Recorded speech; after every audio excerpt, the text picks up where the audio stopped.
Alzheimer's disease. Alzheimer's disease is the progressive neurodegenerative disorder characterized by decline in the cognitive functions, decline in the activity of daily living, and behavioral disturbances. The cause of Alzheimer's disease is not known, but we found association with the genes like apolipoprotein A, E, and we have many hypotheses for the etiology, like cholinergic hypothesis, amyloid hypothesis, and there are risk factors for the development of Alzheimer's disease. For example, age more than 60 years, then history of head trauma, family history of Alzheimer's, and low mental ability in early life, hypertension, diabetes mellitus, smoking, etc. The usual age of presentation is after the 60 years, but it may occur before 60 years, and it is autosomal dominant, and it is associated with the genes like amyloid precursor protein gene, presenilin 1 gene, and presenilin 2 gene.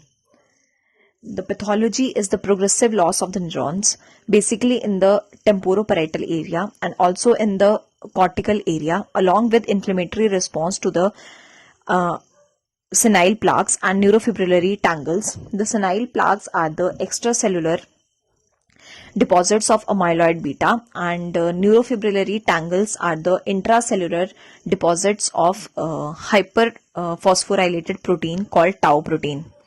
Then the clinical features.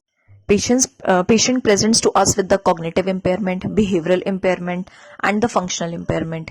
The earliest symptom of the patient is the episodic impairment of the memory, along with difficulty in learning new things, as well as difficulty in recalling the already learned things.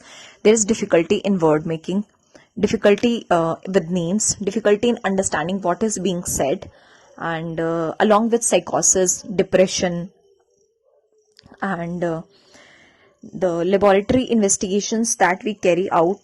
Initially, we perform the investigations to rule out the treatable causes of dementia.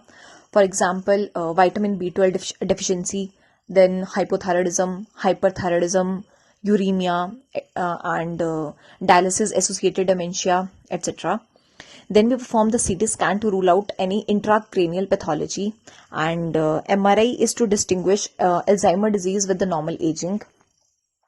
The diagnosis is clinically by the presence of episodic memory deficit along with any one of the cognitive impairment, and management is by giving the cholinesterase inhibitors, for example ribostigmine and galantamine.